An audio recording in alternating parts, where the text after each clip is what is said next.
Vocês são de onde? Não precisa responder se não quiser. Não quero que você se canse. De Seattle, Washington, respondeu. Parecia até que estava me fazendo o maior favor. Você é um grande papo, falei. Sabe disso? O quê? Deixa pra lá. Ela não ia entender mesmo. Você topa dançar puladinho se eles tocarem um número bem rápido, sem muita palhaçada, sem virada nem nada, bem de mansinho. Todo mundo vai sentar quando eles começarem a música rápida, menos os velhos e os gordos, e vai ter espaço de sobra, tá? Tanto faz, respondeu. Ei, afinal, quantos anos você tem? Alguma coisa nessa pergunta me irritou, sei lá o quê. Que droga, vê se não estraga tudo, tá? Tenho 12 anos, pomba, sou muito crescido para minha idade.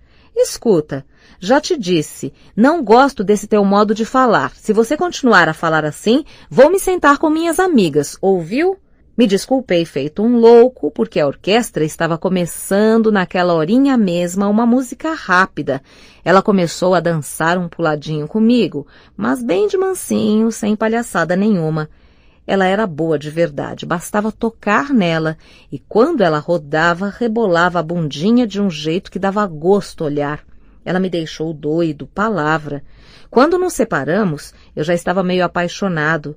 Aí é que está o problema com as garotas. Toda vez que elas fazem um troço bonito, mesmo que não sejam lá nenhum tipo de beleza, ou mesmo que sejam meio burras, a gente fica apaixonado por elas, e aí não sabe mais a quantas anda. Garotas, puxa vida, elas deixam a gente louco, deixam mesmo. Não me convidaram para sentar, eram ignorantes demais para isso, mas sentei assim mesmo. O nome da loura com quem eu estava dançando era Bernice qualquer coisa, Krabs. As duas feiosas se chamavam Marty e Verlaine. Só de farra eu disse que meu nome era Jim Steele. Aí tentei começar um papo inteligente, mas era praticamente impossível. Só torcendo o braço delas era difícil dizer qual das três era mais burra. E todas não paravam de se virar para tudo quanto era canto, como se esperassem que um bando de artistas de cinema fosse entrar a qualquer momento. Com certeza pensavam que os artistas de cinema, quando iam a Nova York, frequentavam sempre o Salão Lavanda, em vez do Stock Club ou do El Marroco.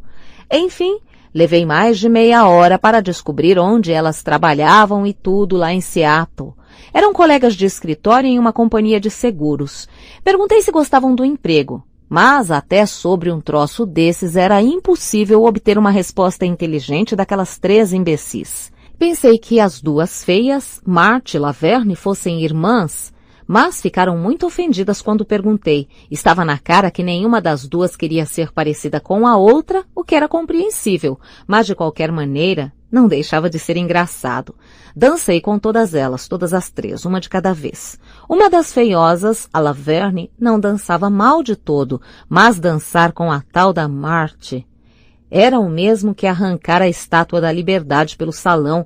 A única maneira de me divertir enquanto arrastava ela para um lado e para o outro era fazendo uma horinha.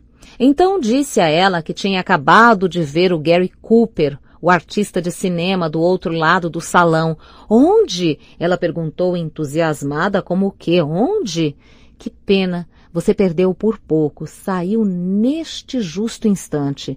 Por que você não olhou logo na hora que eu falei? Ela praticamente parou de dançar e começou a olhar por cima da cabeça de todo mundo, na esperança de, afinal, ver o Gary Cooper. Ah, que azar, ela disse. Eu tinha partido o coração da infeliz no duro. Fiquei com pena de ter feito aquela brincadeira. Não se deve brincar com certas pessoas, mesmo que elas mereçam. O mais gozado veio depois. Quando voltamos para a mesa, a tal da Marty disse às outras duas que o Gary Cooper tinha acabado de sair. Puxa, a tal da Laverne e a Bernice quase se suicidaram quando ouviram aquilo. Ficaram todas nervosas e perguntaram a Marty se ela tinha visto. Aí a danada respondeu que só tinha visto de relance. Quase não me aguentei com essa. Estava na hora de fecharem o bar, por isso pedi 2 drinks para cada uma e mais 2 cocas para mim. A droga da mesa estava entupida de copos. Uma das feias, a tal da Laverne, ficou me dando o gozo, porque eu só bebia Coca-Cola. O senso de humor dela era fabuloso. Ela e a tal da Marty estavam tomando Tom Collins em pleno inverno, tá bom? Eram grossas mesmo. A loura, a Bernice, bebia uísque com água e entornava direitinho. Todas as três não pararam nem um instante de procurar artistas de cinema. Quase não abriram a boca, nem mesmo para conversar entre elas. A Marty falava um pouquinho mais do que as outras duas. Ficava dizendo umas coisinhas chatinhas e cretinas, assim como, por exemplo, chamar o toalete de mulheres de quartinho das menininhas. E achava que o clarinetista da orquestra, um velho entregue às baratas, era simplesmente um estouro quando se levantava e soprava um daqueles solos desanimados de dar pena. Disse que a clarineta dele era uma flauta de mel. Que cretina. A outra bruxa, a Laverne, se achava muito espirituosa. Ficou o tempo todo me pedindo para telefonar para meu pai e perguntar se ele estava livre. Ficou perguntando se meu pai tinha algum programa naquela noite. Ela me fez essa pergunta umas 4 vezes. Era espirituosa para burro. A tal de Bernice, a loura, quase não falava. Toda vez que eu dizia alguma coisa, ela perguntava: o quê? Isso é o tipo de troço que enche, depois de algum tempo. De repente, quando terminaram os drinks, todas as três se levantaram na minha cara e disseram que precisavam ir para a cama. Iam levantar-se cedo para a primeira sessão do Radio City Music Hall. Tentei uma conversa para ver se ficavam mais um pouco, mas não colou.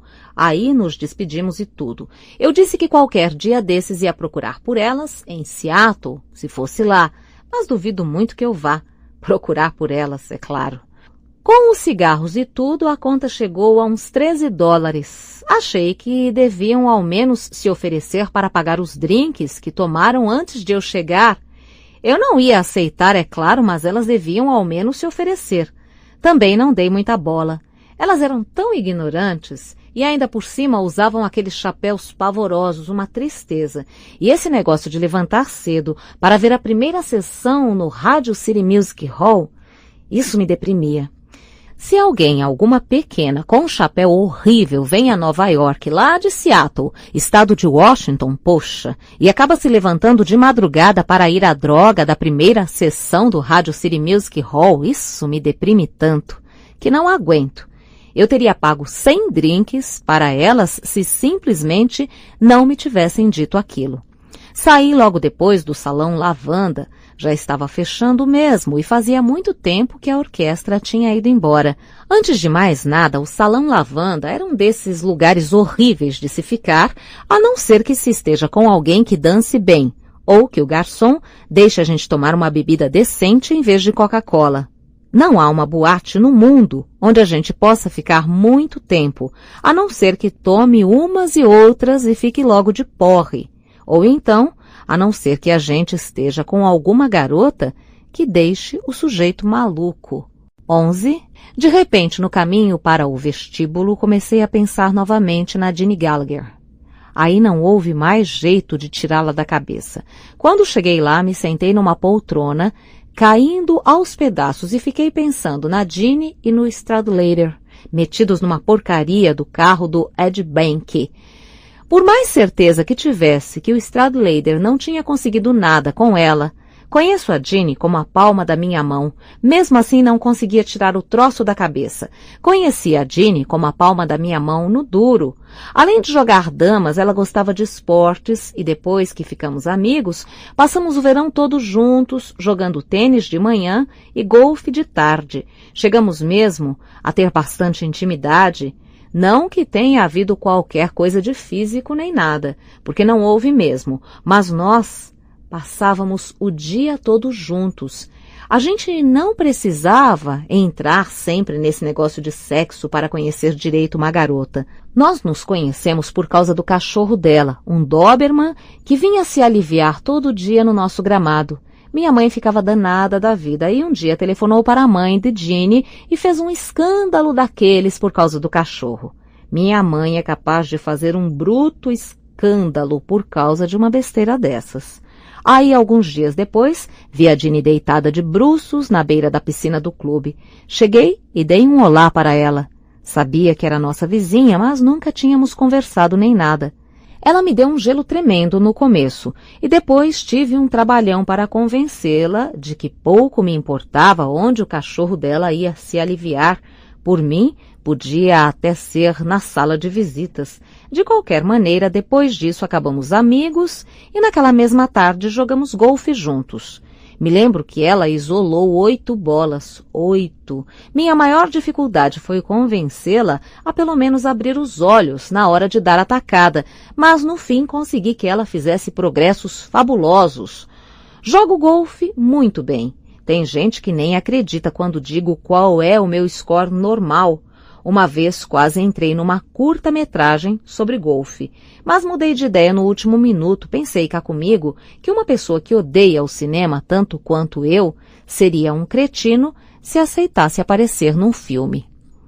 A Jeannie era uma garota muito engraçada. Não se podia dizer que fosse propriamente bonita. Para mim, era um estouro. Quando ela começava a falar sobre um troço qualquer e ficava excitada, costumava mover a boca em 50 direções ao mesmo tempo, lábios e tudo. Era o máximo. E ela nunca fechava a boca completamente. Estava sempre entreaberta, principalmente quando ela se preparava para dar uma tacada ou estava lendo um livro. Lia sem parar, e bons livros. Costumava ler um bocado de poesia e tudo. Foi a única pessoa fora de minha família a quem mostrei a luva de beisebol do Ali, com os poemas escritos por todo lado. Ela não chegou a conhecer o Ali nem nada, porque aquele era o primeiro verão que passava no Maine. Antes disso, ela costumava ir para Cape Cod, mas contei a ela uma porção de coisas sobre o Ali. Ela se interessava por esse tipo de coisa. Minha mãe não gostava muito dela, achava que a Jeannie e a mãe dela eram metidas à besta, porque não a cumprimentavam quando se encontravam na cidadezinha. E isso acontecia a toda hora porque a Jeannie também ia lá com a mãe dela num laceio conversível fazer compras no mercado. Minha mãe nem achava a Jeannie bonita, mas eu achava. O caso é que eu gostava do jeitinho dela, só isso. Me lembro de uma tarde. Foi a única vez em que quase nos beijamos. Era um sábado. Eu estava na varanda da casa dela e lá fora chovia que não acabava mais. Estávamos jogando damas. De vez em quando, eu gostava de mexer com ela por causa da mania de não tirar nunca as damas da última fila. Mas eu nunca tinha vontade de mexer muito com ela. Bem que eu gosto de gozar uma guria quando tenho uma chance. Mas acontece um troço engraçado comigo. As garotas de quem mais gosto são aquelas que nunca me dão muita vontade de mexer com elas. De vez em quando, acho até que elas gostariam de uma bobagem dessas. Para dizer a verdade, tenho certeza de que gostariam, mas é difícil começar, depois de se conhecer uma garota por algum tempo, sem nunca ter dado um gozo nela. Seja lá como for, eu estava falando sobre aquela tarde, quando a Jeannie e eu quase nos beijamos. Chovia pra diabo. Nós estávamos na varanda quando, de repente, apareceu na porta o beberrão que era casado com a mãe dela e perguntou a Jeannie se havia cigarros em casa. Eu mal conhecia o sujeito, mas parecia o tipo do cara que só fala com a gente se estiver precisando de alguma coisa. Era um péssimo caráter. De qualquer maneira, a Jeannie nem respondeu quando ele perguntou se ela sabia onde estavam os cigarros. O cara perguntou de novo, mas ela continuou calada, nem tirou os olhos do tabuleiro. Finalmente, o sujeito voltou para dentro. Aí perguntei a ela o que é que estava vendo. Nem a mim ela respondeu. Fingiu que estava se concentrando no lance seguinte e tudo. Aí, de repente, estalou uma lágrima no tabuleiro. Foi num dos quadrados vermelhos. Me lembro como se fosse agora. E ela esfregou a lágrima no tabuleiro com o dedinho. Não sei porquê, mas o negócio me chateou pra diabo. Aí me levantei e me sentei ao lado dela no sofá. Para falar a verdade, quase me sentei no colo dela. Aí ela começou a chorar mesmo. E só me lembro que comecei a beijá-la toda. Em qualquer lugar. Olhos, nariz, testa, sobrancelhas e tudo, as orelhas, o rosto todo, menos a boca. Não sei como, mas ela sempre arranjava um jeitinho de não me dar a boca. De qualquer maneira, nunca mais estivemos tão perto um do outro. Pouco depois, ela se levantou, entrou e voltou com um suéter vermelho e branco, que eu achava o máximo. Aí fomos à porcaria de um cinema. No caminho perguntei a ela se o tal de Cudahy, era assim que se chamava o porrista, tinha alguma vez se metido a engraçadinho com ela. Jean era muito garota, mas tinha um corpo infernal e eu esperava qualquer coisa de um filho da mãe como aquele cara. Mas ela disse que não, e nunca pude descobrir qual era o problema. Tem garotas que a gente não consegue nunca saber qual é o problema delas. Também não quero dar a impressão de que ela era uma porcaria de um iceberg ou coisa parecida só porque nunca ficamos de agarramento. Não é isso. Vivíamos o tempo todo de mãos dadas, por exemplo. Não parece grande coisa, reconheço, mas era fabuloso ficar de mãos dadas com ela. Quando estão de mãos dadas com a gente, a maioria das garotas deixam a mão morrer dentro da gente, ou então acham que tem de ficar mexendo os dedos o tempo todo, como se estivessem com medo de estar chateando a gente ou coisa que o valha. Com a Jean era diferente.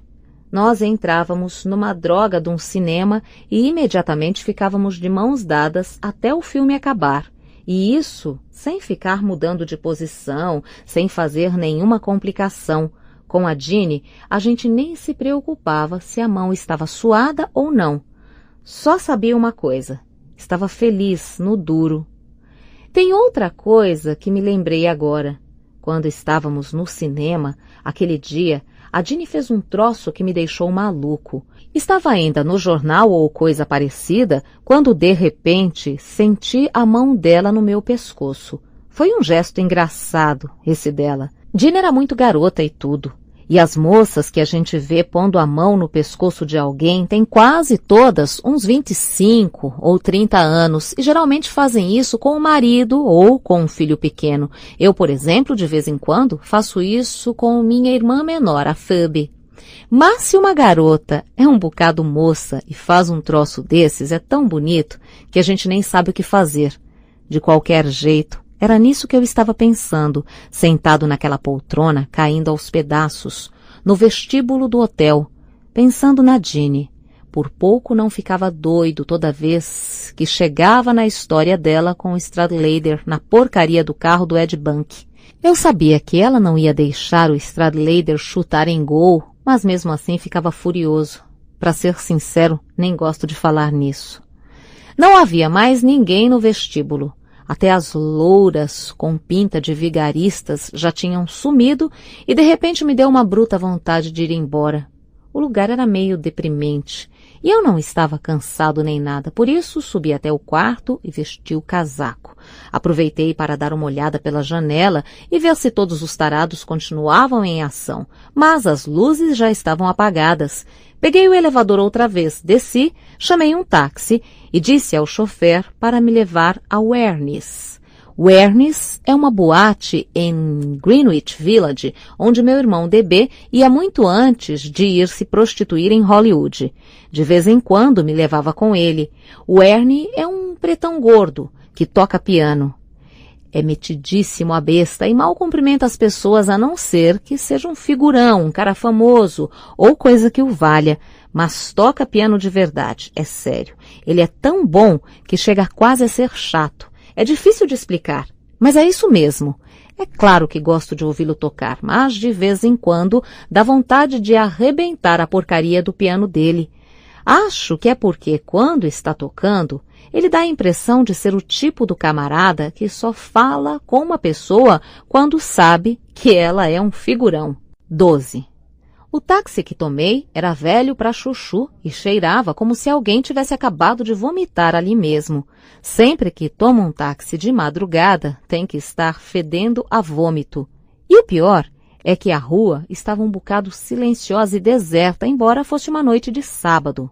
Não se via quase ninguém. Aqui e ali tinha um homem e uma mulher atravessando a rua, abraçados pela cintura e tudo, ou um grupo de imbecis com as namoradas, todos rindo, como umas hienas, de qualquer coisa que, aposto, não tinha a menor graça. Nova York é terrível quando alguém ri de noite na rua.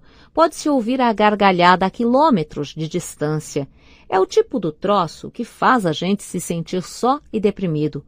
Continuava com vontade de ir para casa e fazer um pouco de hora com a Phoebe.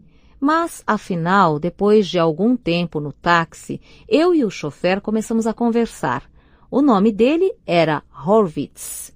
Era um sujeito muito mais simpático do que o outro motorista com quem eu tinha andado antes. Seja como for, pensei que ele talvez soubesse alguma coisa sobre os patos. Ei, Horvitz, você conhece aquele laguinho no Central Park? Aquele lá pro lado sul? Conheço o quê? O laguinho, aquele lago pequeno que tem lá. Sabe qual é? Onde ficam os patos? Sei. Mas que tem? Bom, sabe aqueles patos que ficam nadando nele, na primavera e tudo? Será que por acaso você sabe para onde eles vão no inverno? Para onde vai quem? Os patos. Será que você sabe por acaso? Será que alguém vai lá num caminhão ou sei lá o quê e leva eles embora? Ou será que eles voam sozinhos para o sul ou coisa que o valha? O tal do Horvitz virou para trás e me olhou. Era um sujeito do tipo impaciente para burro, mas não era má pessoa. Como é que eu vou saber? Como é que eu vou saber um negócio idiota desses, pomba? Tá bem, não precisa se aborrecer, falei. Ele ficou danado com aquilo, sei lá por quê. Quem é que está aborrecido? Ninguém está aborrecido. Se era para o sujeito ficar assim todo chateado, preferi suspender a conversa. Mas ele mesmo puxou o assunto outra vez, virou-se de novo para trás e disse: os peixes não vão para lugar nenhum, ficam lá mesmo onde estão os peixes, na droga do lago mesmo.